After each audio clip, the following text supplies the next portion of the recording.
Halo anak-anak, kali ini saya akan membahas contoh soal yang pertama tentang perbandingan trigonometri pada segitiga siku-siku. Oke, perhatikan baik-baik. Soalnya untuk segitiga ABC di bawah ini, ini A, B, C. Untuk segitiga ABC di bawah ini, tentukan nilai-nilai trigonometri untuk sudut alfa.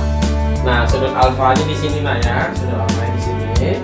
Nah, ingat ya, kita butuh data 3 garis pada segitiga siku-sikunya. Jadi tiga-tiganya harus ada keterangan nilainya.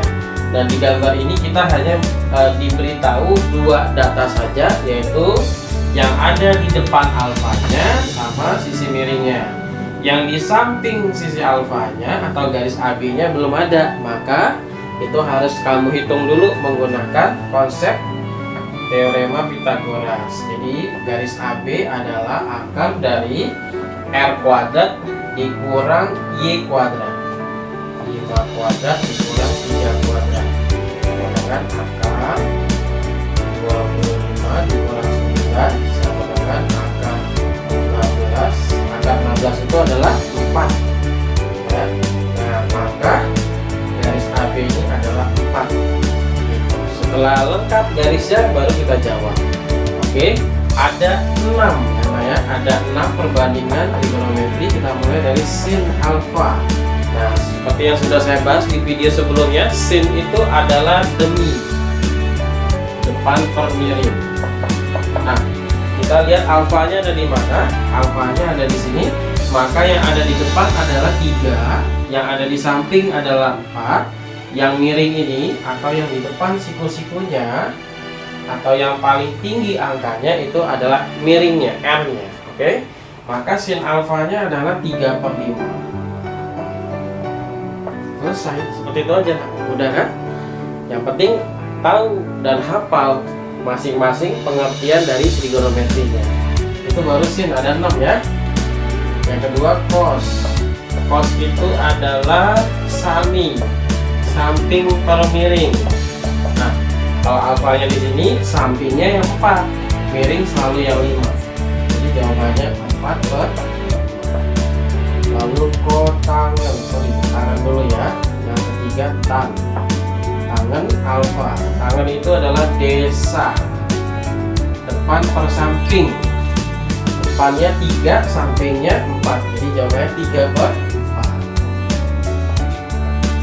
Nah, anak-anak, untuk 3 lagi itu kebalikan dari 3 yang di awal. Jadi sin itu kebalikan dari cosecant alfa, atau cosecant alfa itu kebalikan dari sin. Jadi kalau sinnya 3/5, cosecantnya 5/3. Nah, kalau cos kebalikannya secant, atau secant itu kebalikannya cos. Jadi kalau cosnya 4/5, secantnya 5/4. Kalau kotangan itu kebalikannya dari tangan, atau kalau tangan alfanya 3/4, maka kotangan alfanya 4/3. Nah, itu saja ya. Jadi ada 6 perbandingan trigonometri, tetapi cukup 3 saja sebenarnya yang perlu kamu hafalkan. Tetapi juga diingat ya, sin itu kebalikannya cosecant, cos itu kebalikannya secant, tan itu kebalikannya kotangan atau sebaliknya ya. Oke, mudah-mudahan kalian mengerti.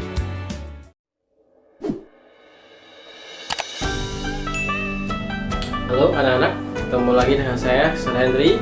Kali ini saya akan membahas contoh soal ketiga perbandingan nilai perbandingan trigonometri. Oke, nah kita langsung ke soalnya. Pada segitiga KLM di bawah ini, nilai dari sin X ditambah cos B, nilai dari sin alfa ditambah cos beta adalah, nah gambarnya ini nah ya, ini alfanya, ini betanya. Jadi ada 2 sudut, gak apa-apa ya. Yang ini siku-siku adalah sisi miringnya, sudut 90 derajatnya. Garis yang ada di depan dia, garis ini yang kosong ini, itu adalah sisi miringnya. Jadi sisi miring itu tidak harus selalu garis yang miring. Nah, intinya sisi miring itu adalah garis yang ada di hadapan sudut 90 derajat. Nah, di sini garisnya belum ada nilainya ya. Kalau di perbandingan trigonometri, sisi miring itu atau hipotenusa itu kita simbolkan dengan huruf R. Maka huruf R-nya ini kita cari dulu menggunakan konsep teorema Pythagoras. Karena dia adalah garis terpanjang, maka caranya adalah ditambah, ya. 6 kuadrat ditambah 8 kuadrat. Maka dari 6 kuadrat itu 6 kali 6, 36. 8 kuadrat, 8 kali 8, 64. 36 ditambah 64 itu 100. Akar 100 itu 10, karena 10 kali 10, 100. Maka dapat R-nya 10. Nah, perbandingan trigonometri itu tergantung lokasi sudutnya, ya. Kalau alfanya di sini, ya, alfanya di sini, maka garis yang ada di depan dia itulah yang disebut dengan depan. Jadi kalau bagi alfa, depan itu 8, 6 itu samping, R itu selalu yang paling panjang, ya. Tapi kalau bagi beta, karena betanya di sini, maka yang ada di depan dia adalah 6. Jadi kalau sudutnya beta, depannya itu 6. Kalau sudutnya alfa, depannya 8, beda, ya. Nah, sampingnya untuk beta adalah 8, miring itu selalu garis yang paling panjang. Nah, ditanya nilai dari sin alfa ditambah cos beta. Nah, seperti yang sudah kita ketahui, sin itu pengertiannya adalah depan per miring, ya. Karena sinnya alfa, maka alfanya di sini depannya 8 per miring, miringnya adalah 10. Jadi ini 8 per 10 ditambah cos beta. Nah, kalau betanya di sini, cos itu pengertiannya adalah samping per miring. Kalau betanya di sini, maka sampingnya 8, miringnya 10. Jadi cos betanya juga 8 per 10. Nah, ini adalah penjumlahan pecahan. Penjumlahan pecahan itu caranya bawahnya harus sama penyebutnya. Kebetulan soal kita penyebutnya sudah sama, jadi kita bisa langsung menjumlahkan atasnya. Yang dijumlahkan atasnya aja, nah, yang bawah tidak, ya. Yang bawah tetap 10. 8 tambah 8, 16 per 10. Nah, kalau perbandingan trigonometri itu biasanya dijawab dalam bentuk pecahan biasa saja. Jadi tidak perlu diubah ke pecahan campuran. Nah, ini angkanya tinggal disederhanakan aja. Kita bagi 2, ya. Jawabannya 8 per 5. Oke, seperti itu. Jadi kalau kalian sudah mengerti konsep definisi dari perbandingan trigonometri, soal seperti apapun bisa kalian jawab. Oke?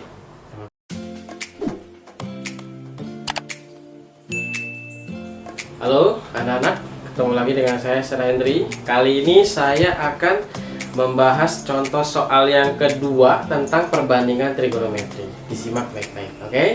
Soalnya adalah jika cos alfa sama dengan 8 per 17 dengan alfa adalah sudut lancip, maka tentukanlah nilai perbandingan trigonometri yang lain.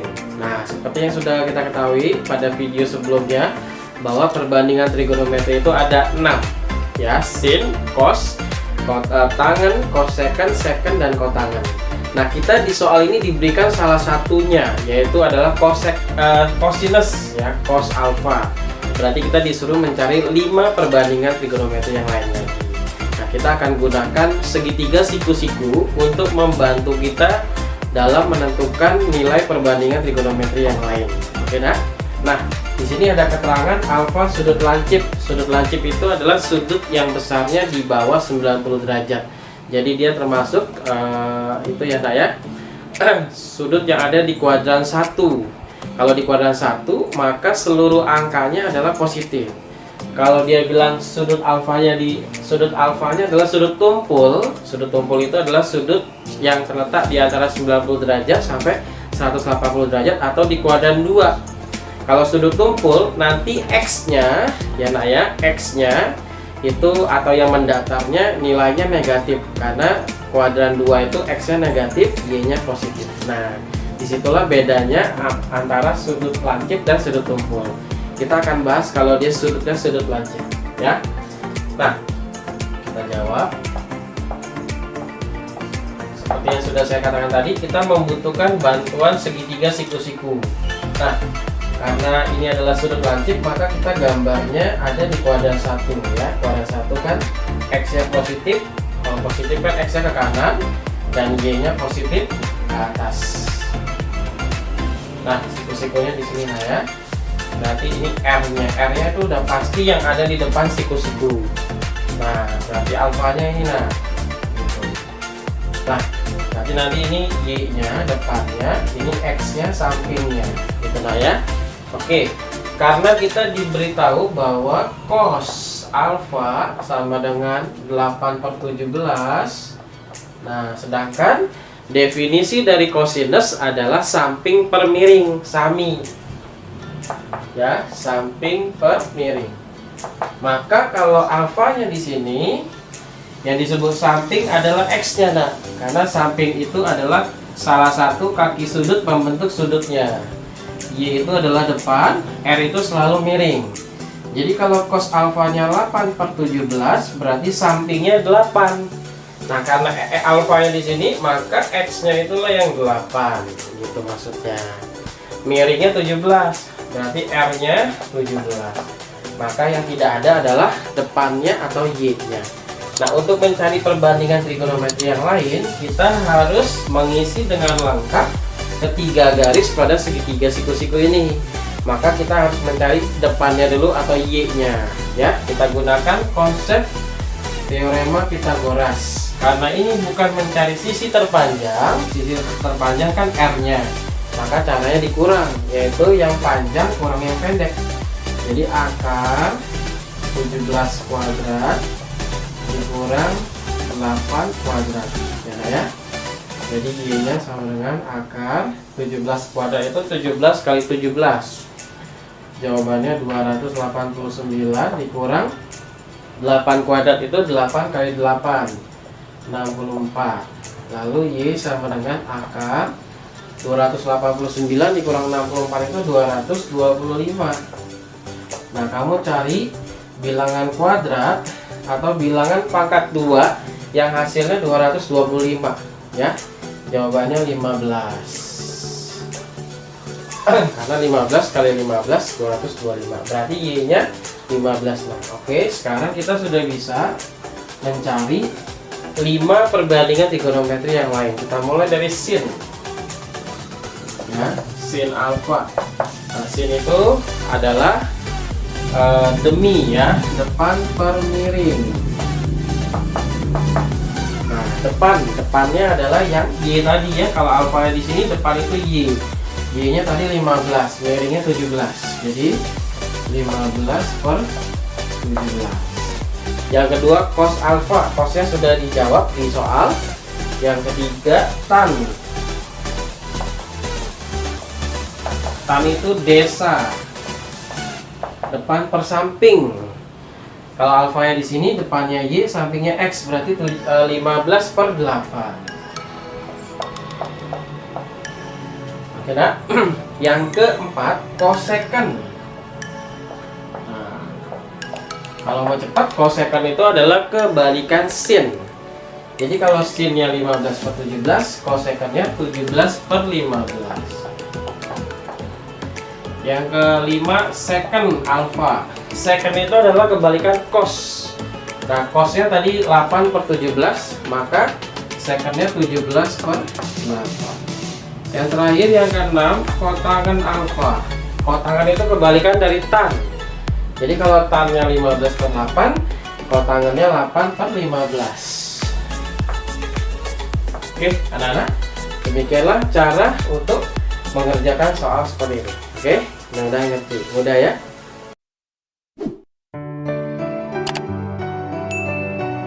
Halo anak-anak, ketemu lagi dengan saya, Surendri. Kali ini saya akan membahas contoh soal keempat untuk materi perbandingan trigonometri dalam bentuk koordinat titik pada Kartesius. Oke nak, kita lanjut ke soalnya ya. Jika titik P min 5,12 dan alfa adalah sudut yang dibentuk oleh OP dengan sumbu X negatif, maka tentukanlah nilai dari sin alfa, cos alfa, dan tan alfa. Oke, kita gambar terlebih dahulu nah ya. Jadi untuk menentukan perbandingan trigonometri, kamu butuh segitiga siku-siku. Jadi Jadi kita harus menggambar segitiga siku-siku berdasarkan koordinat titik yang diberikan oleh soal, ya. Di sini ada titik P yaitu min 5,12. Jadi kita gambarnya seperti ini. Ya. Kita menggambarnya ke arah sumbu X negatif karena X-nya min 5. Jadi ini adalah sumbu X. Yang tegak itu sumbu Y, ya. Nah, min 5,12. Nah, kira-kira ada kira-kira di sini adalah min 5-nya 12 itu di sini. Maka titik P adalah titik min 5,12. Hubungkan, ya, X min 5 ke Y 12. Nah, inilah titik P-nya. Nah, lalu alfa adalah sudut yang dibentuk oleh OP. Nah, O itu maksudnya ini, nah, titik pusat koordinat.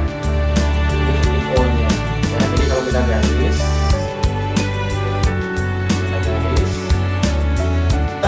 alfa itu adalah sudut yang dibentuk oleh garis OP dengan sumbu X negatif. Jadi alfanya yang ini, nah. Nah, inilah alfa. Berarti garis yang ada di depan alfa adalah garis ini. Ini Y-nya yang depan. Ini sampingnya, ya, miringnya yang ini. Karena siku-sikunya di sini. Siku-siku. Jadi sisi miring itu adalah R itu selalu yang ada di depan sudut sembang integer. Nah, Y-nya ini otomatis sepanjang 12 satuan. Jadi Y-nya 12. Ya. Kalau X sepanjang 5 satuan. Ya, kita gunakannya 5 lah, ya, karena yang kita pakai itu jaraknya. Dari 0 ke min 5 itu berarti 5 satuan. Jadi X-nya 5, ya. Atau nilainya min 5 juga boleh. Ya, nah, ya. Berarti yang nggak ada adalah R-nya. Kita cari dulu R-nya menggunakan konsep teorema Pythagoras. R itu sisi miring, maka caranya ditambah, ya. 12 kuadrat ditambah min 5 kuadrat. Oke. 12 kuadrat itu 144 ditambah min 5 kuadrat itu min 5 kali min 5. Jawabannya plus 25. 144 tambah 25 itu 169. Angka 169 itu 13. Karena 13 kali 13 jawabannya 169. Beda? Berarti sekarang kita sudah bisa jawab, ya. Kita mulai dari sin. Sini aja sinnya. Sin itu adalah demi depan per miring. Kalau alfa yang di sini maka depannya adalah Y. Y-nya adalah sepanjang sisi tegaknya ini 12. Jadi sin-nya 12 per miringnya 13. Kalau cos alfa, cos itu sami, samping per miring. Nah, samping. Kalau alfanya di sini, sampingnya adalah yang ini, yang min 5. Jadi minnya diambil, nah, ya. Jadi nilai kosinus itu, nilai perbandingan trigonometri itu boleh negatif. Jadi X-nya min 5, miringnya 13. Nah, terakhir tan. Tan itu adalah desa, depan per samping. Depannya tadi adalah Y 12, sampingnya X min 5. Jadi jawabannya min 12 per 5. Karena plus bagi min ini. Oke, dah. Demikianlah pembahasan soal perbandingan trigonometri pada kartesius, koordinat kartesius. Oke.